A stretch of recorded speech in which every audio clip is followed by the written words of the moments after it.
According to the Vision Council of America, nearly 3/4 of American adults use some sort of vision correction. About 61% wear glasses, and another 11% wear contacts, either alone or with glasses. According to the website Statista, the global eyeglasses market was valued at more than $131 billion in 2018. But the quest for perfect eyesight has a long history and required many visionary advancements before we could come to the range of products that today help so many of us to keep the world in focus. The history of vision correction deserves to be remembered. There is an interesting conundrum about vision, as science writer Brian Palmer noted in the Washington Post in 2013. Among wild animals, while different species have varying vision depending upon their needs, very few seem to have vision problems. That is, animals, by and large, do not need glasses. The reasoning seems rather simple. Animals with bad eyesight either will have difficulty finding or catching food, or are more likely to be caught as food. In the simplest terms of evolution, animals with impaired eyesight relative to the needs of their species are less likely to reproduce. And that leaves a perplexing question. Why are there a notable number of humans with poor eyesight? Shouldn't that trait have evolved away in prehistory during the estimated 90% of human existence spent as wandering bands of hunters and gatherers prior to the Neolithic Revolution, where we started to settle down into agricultural communities? There are several possible answers. First, eyesight tends to degrade with time, and eye impairments become more common as people age. Animals and humans in the wild might simply not have generally lived long enough to develop vision problems. Secondly, our modern vision issues might be affected by our changed environment. We spend more time indoors, do more work close up, like reading. There's some evidence that things like close-up work in less light causes eye muscles to contract, over time affecting the shape of the eye and causing vision problems like myopia. This is partially described in some surprising research that was noted in a June 2017 issue of Psychology Today. Children who live in societies where the children spend more time outside have lower incidence of myopia or nearsightedness than children who live in societies where the children spend more time inside. Other research of the Inuit people found that Inuit people who continued to live a traditional lifestyle had fewer vision problems than Inuit people who had moved to a modern lifestyle. Finally, we have possibly evolved differently as we moved into modern lifestyles. Modern dog breeds, for example, show more vision diversity and thus potential for vision impairment than wild dogs. Dog breeding is done for a number of traits, but things like color and shape, and for many breeds there's no longer selection for things like the ability to hunt. We have deliberately bred away from the need for some dog breeds to have perfect eyesight. Perhaps humans, having settled down and depending less upon hunting and gathering, have selected for different traits, allowing eye impairments to, relatively, prosper. This could even be more pronounced as we have slowly developed technologies like eyeglasses that make natural visual acuity less important to success and survival. And that evolution might be reinforced by changes in selection patterns. Several pieces of research suggest that people who wear glasses are perceived as being more intelligent and therefore might be more attractive mates. Our species might literally be selecting for poor eyesight. All these ideas are controversial in some ways, but they do raise the question: when in human history did eye problems become an issue, and how have we responded to the issue over time? Treatments and diagnosis of eye ailments are included in some of the oldest surviving written materials. The 18th century BC Code of Hammurabi, representing the code of law of ancient Mesopotamia, includes a provision that, for a successful operation which saves the eye of the patient, the fee be 10 shekels of silver in the case of a gentleman, but only 5 shekels and 2 shekels in the case of a poor man and owned slave, respectively.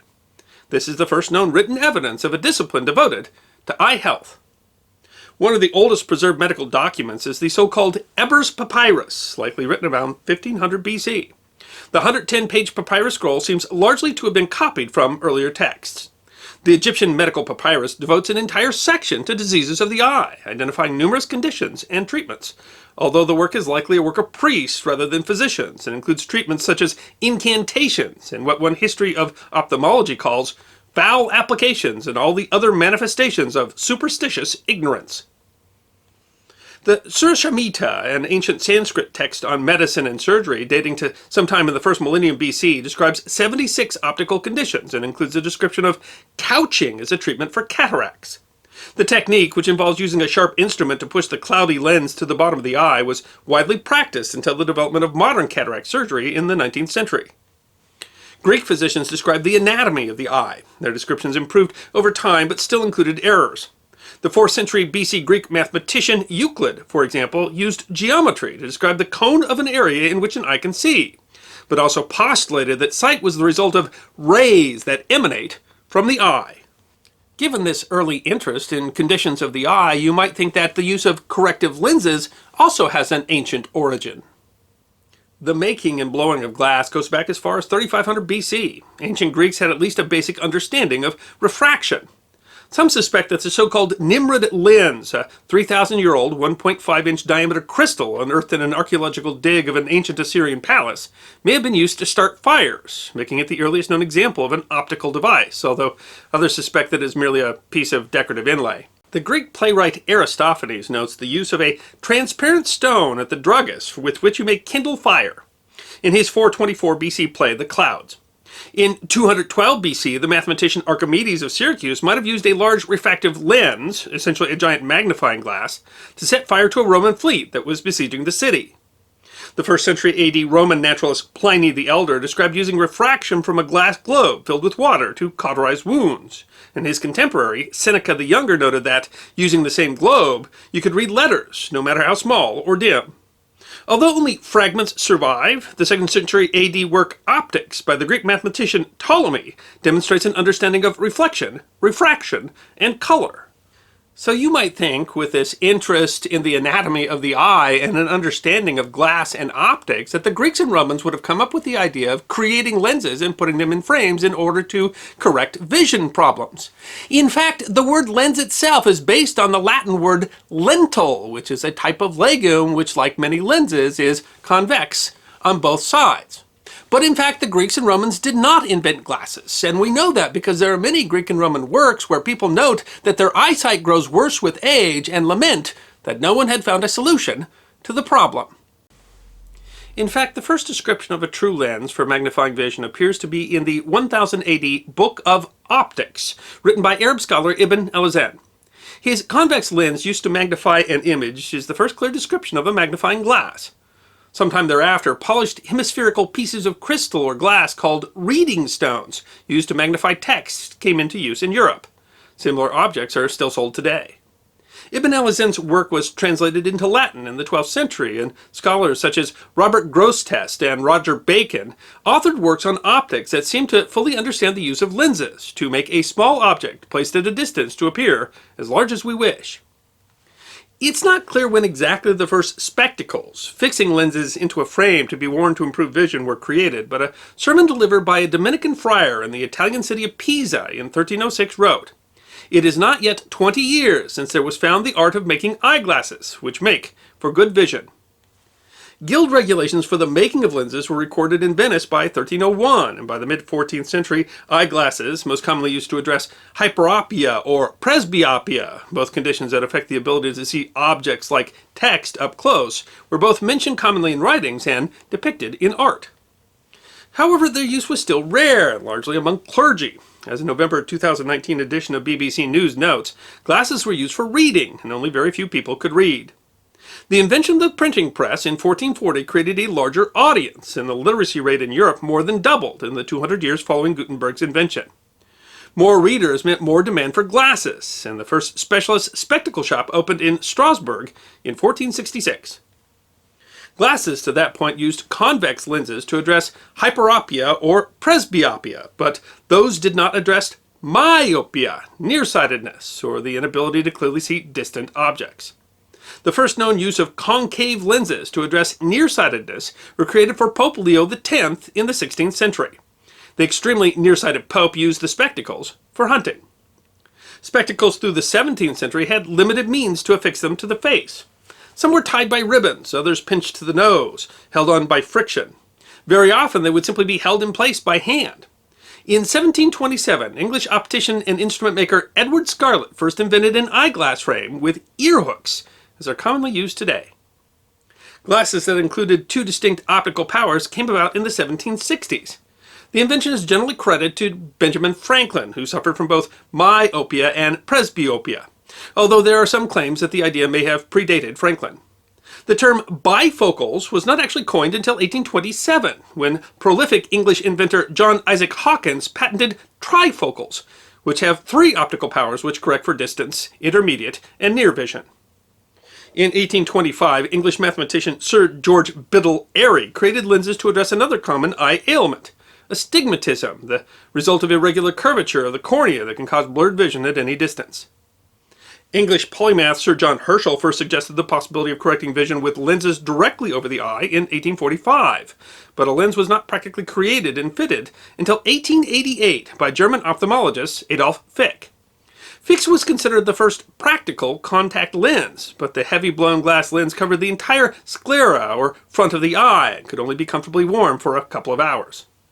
In 1948, Kevin M. Toohey patented a lens made of acrylic glass that only covered the cornea, allowing contact lenses that could be comfortably worn up to 16 hours a day. These became the first contact lenses with mass appeal, and Lyndon Johnson became the first president to be photographed in public wearing contact lenses in 1964. The Eczema Laser, which works by emitting light pulses in the ultraviolet spectral range, was invented at the Lebedev Physical Institute in Moscow in 1970. In 1989, Iranian-born ophthalmologist Gordon A. Payman patented a process to use an excimer laser to reshape the cornea to correct hyperopia, myopia, and astigmatism. Since it was approved by the FDA in 1999, the procedure, called LASIK for laser-assisted in situ keratomiliosis, has been performed on more than 11 million Americans.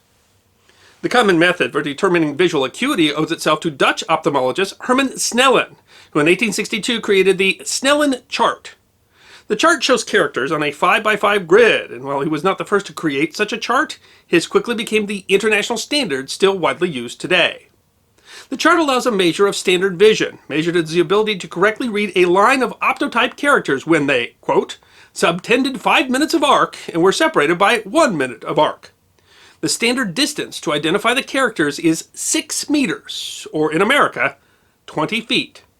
Normal vision is thus described as 20/20 in the United States and 6/6 almost everywhere else. To create an eyeglass prescription, an optometrist must measure the degree of your refractive error. This is done with a device familiar to anyone who has had an eye exam, the phoropter. The device contains different lenses used for refraction of the eye during sight testing. In addition to measuring refractive error, can also help to determine characteristics of the patient's binocularity. Devices of similar purpose existed at least as early as the 18th century, but most in use today are based on a 1909 patent by Henry de Zang. Various improvements were made on the device until the Ultramatic RX Master was created by American Optical in 1967. And 53 years later, that is still the prototype for most all phoropters in use today. Some serious diseases of the eye, like glaucoma, which can be diagnosed using a device invented in 1950 by Hans Goldmann called a tonometer, can be successfully treated if they are identified early.